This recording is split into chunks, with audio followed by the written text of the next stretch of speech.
जय माँ काली। हर हर महादेव। दोस्तों, कैसे हैं आप सभी? आपका हार्दिक स्वागत है के एम मंत्र भजन यूट्यूब चैनल में। दोस्तों, इससे पहले की वीडियो में हमने ये जाना है कि किस प्रकार से जब कोई सिद्ध किए गए मंत्र का प्रयोग किसी दूसरे व्यक्ति के ऊपर करता है तो उसके प्रारब्ध में हस्तक्षेप करने के कारण उस साधक के जीवन में कौन कौन सी हानि होती है, उससे घर परिवार में कैसे कष्ट आते हैं, उसका कारण वास्तव में क्या होता है। तो अब इस वीडियो में हम जानेंगे कि इससे बचा कैसे जाता है। अगर आप साधक हैं, भगत हैं, साधिका हैं, आप जन कल्याण के लिए निमित्त एक सही उचित उच्च कोटि के साधक साधिका हैं और आप वास्तव में मंत्रों का प्रसरण करते हैं, पाखंड आडंबर इत्यादि से दूर आपका जन के हित के लिए, सनातन के लिए आप एक सामर्थ्यवान साधक बनने का प्रयास कर रहे हैं या फिर बन गए हैं और आप मंत्रों की प्रसरण के प्रभाव को अपने शरणागत आए हुए या फिर आपके आराध्य के शरणागत को प्राप्त किए हुए लोगों के निमित्त आप सदुपयोग करते हैं, तो भी आपको किस प्रकार से बचना चाहिए, क्योंकि ये कहीं न कहीं किसी न किसी प्रकार से आप अपने एक दूसरे प्रारब्ध को निर्मित कर रहे हैं, क्योंकि आप एक तीसरे व्यक्ति के जीवन में हस्तक्षेप कर रहे हैं। तो आपको भी यहाँ पर सावधान रहना चाहिए। तो अब हम जानेंगे कि इन सब चीज़ों से हम कैसे बचें, क्या क्या हमें कार्य करने चाहिए।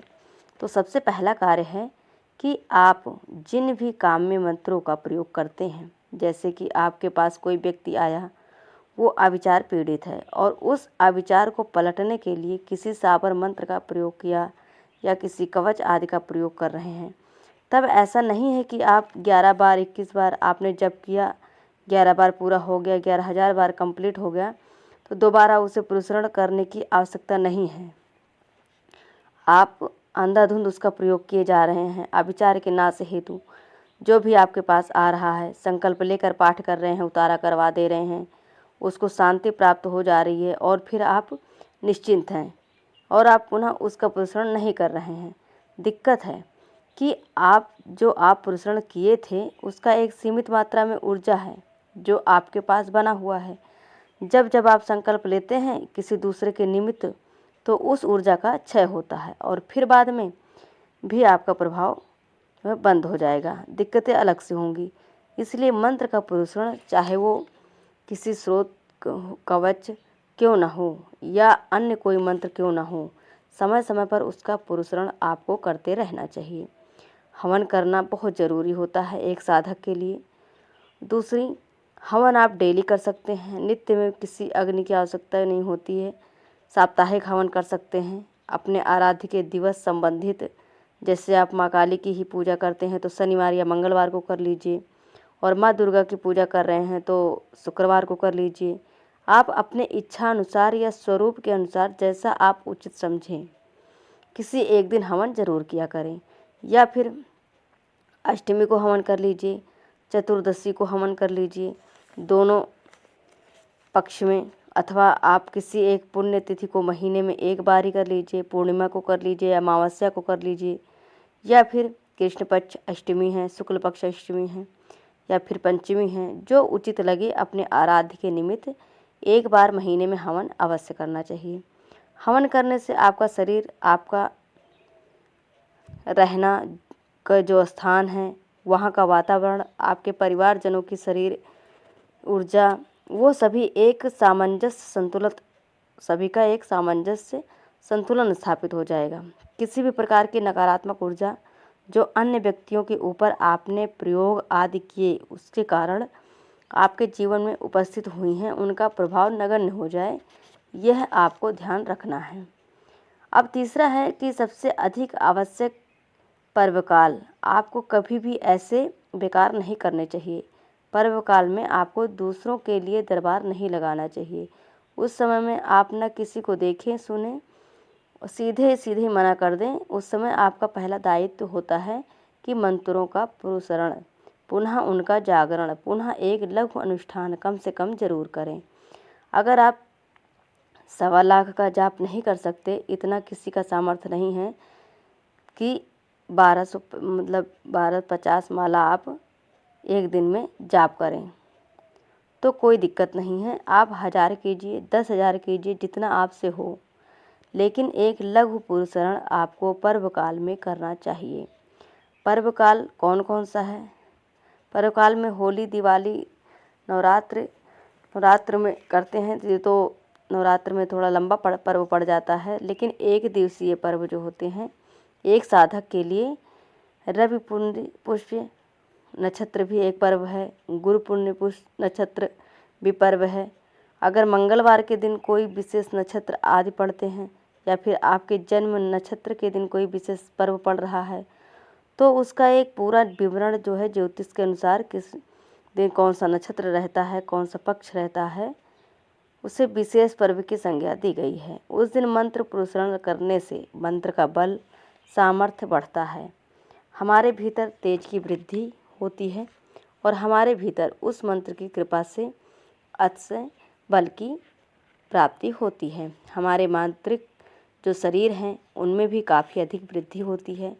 तो उनको जान लेना चाहिए कि साल में कितने पर्व आते हैं जिसमें हमें मंत्र पुरस्रण करना है। लेकिन जब भी आप अपने मंत्रों का लघु पुरस्रण आदि करते हैं, ये ज़रूरी नहीं कि आराध्य के मंत्र का ही करें, लेकिन आराध्य मंत्र सबसे अच्छा होता है। कार्मिक मंत्र जो काम में प्रयोग करने के लिए मंत्रों का प्रयोग कर रहे हैं, किसी का झाड़ फूँक के लिए, किसी का बंधन काटने के लिए या नवग्रह शांति के लिए, उन मंत्रों का भी आप यहाँ पुरस्रण कर सकते हैं। अब चौथी चीज़ क्या है कि जो भी आपको इस कार्य के निमित्त जो भी प्राप्त हो, जैसे आपने किसी का कार्य किया तो उस कार्य के निमित्त जो भी प्राप्त हो, 1 रुपया, 1 लाख रुपया, 1 करोड़, जो भी प्राप्त हो, उसको एकदम ईमानदारी के साथ धर्म कार्य आदि के निमित्त भी निकालना चाहिए। ऐसा नहीं कि भगवती की कृपा से किसी कार्य में आपको बहुत ज़्यादा धन की प्राप्ति हो रही है तो आप पूरा का पूरा अपने लिए ही उपयोग करें। ऐसा भी नहीं कि आपको अगर बहुत कम प्राप्त हो रही है या आप नहीं लेते हैं तो भी कोई 10-50 रुपये अगर रख के जाए भी तो उसको भी केवल स्वयं के लिए ही उपयोग कर रहे हैं। दोनों ही चीज़ नहीं होना चाहिए और इसमें किसी भी प्रकार का संकोच नहीं करना चाहिए। सबसे पहला चीज़ जो कि कहीं ना कहीं एक प्रकार की वृत्ति हो जाती है, इस प्रकार के कार्य करते हैं तो, और आज के समय में हमेशा यह संभव नहीं होगा। हाँ, आपके पास धन की समस्या ही नहीं है तब तक शौक से इस क्षेत्र में आप चूज किए होंगे, अपने आप चूज किए हैं और इस क्षेत्र में आकर लोगों की सहायता कर रहे हैं, वो एक अलग विषय है। लेकिन सबके लिए संभव नहीं है। अगर कोई व्यक्ति इस माध्यम से वृत्ति को प्राप्त कर रहे हैं, विशेष करके ब्राह्मण वर्ग हैं, क्षत्रिय वर्ग है, अन्य वर्ग है, वाल्मीकि हैं, समाज में भी इस माध्यमों से धन की प्राप्ति करते हैं, तो उनको ये ध्यान रखना चाहिए कि चाहे 100 रुपये प्राप्त हों या 1 लाख रुपये प्राप्त हों तो उसका 3 हिस्सा करें।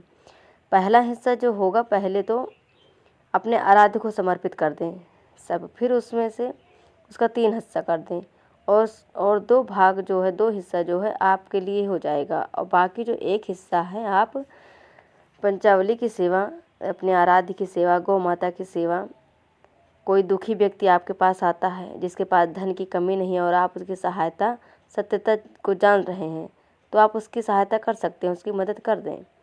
अपने आसपास के लोगों की सहायता कीजिए। ऐसे सनातन धर्म में जो अपने आराध्य को पूरी तरह से समर्पित हैं और उनका बुरा प्रारब्ध चल रहा है, उनको पैसे की आवश्यकता है, तो धन से, वस्त्र से या किसी भी प्रकार की वस्तु से उनकी सहायता करें। यही एक अंश जो आपने रखा है, जो भी वो एक अंश आपने आराध्य के लिए रखा था उसी में से, और जो बच जाए तो आप अपने आराध्य के निमित्त लगा दीजिए, उनकी सेवा में लगा दीजिए। तो दोस्तों, आशा करती हूँ कि ये जो जानकारी मैंने आपको दी है, ये जानकारी आप लोगों को पसंद आई होगी और समझ में भी आया होगा। जो हमारे द्वारा दी गई जो भी जानकारी है, जो भी साधनाएं हैं, ये मात्र एक जानकारी है। आप किसी भी साधना को शुरू करने से पहले आपके पास गुरु का होना अनिवार्य है। आप दीक्षित हों, गुरु के आदेश से ही किसी भी साधना को पूर्ण करेंगे तो आपको सफलता मिलने का 100% चांस रहेगा। गुरु के आदेश अगर आप साधना करते हो, आपको उस साधना का फल अवश्य प्राप्त होगा। और बिना गुरु के अगर आप करते हैं तो उसमें किसी भी प्रकार का दुष्प्रभाव देखने को मिलता है या फिर उसका फल आपको नहीं मिलता है, तो उसमें स्वयं आपकी जिम्मेदारी होती है, उसमें किसी अन्य व्यक्ति का दोष नहीं होगा। तो दोस्तों, आशा करती हूँ कि जानकारी पसंद आई होगी। जय माता दी, जय माँ काली, हर हर महादेव।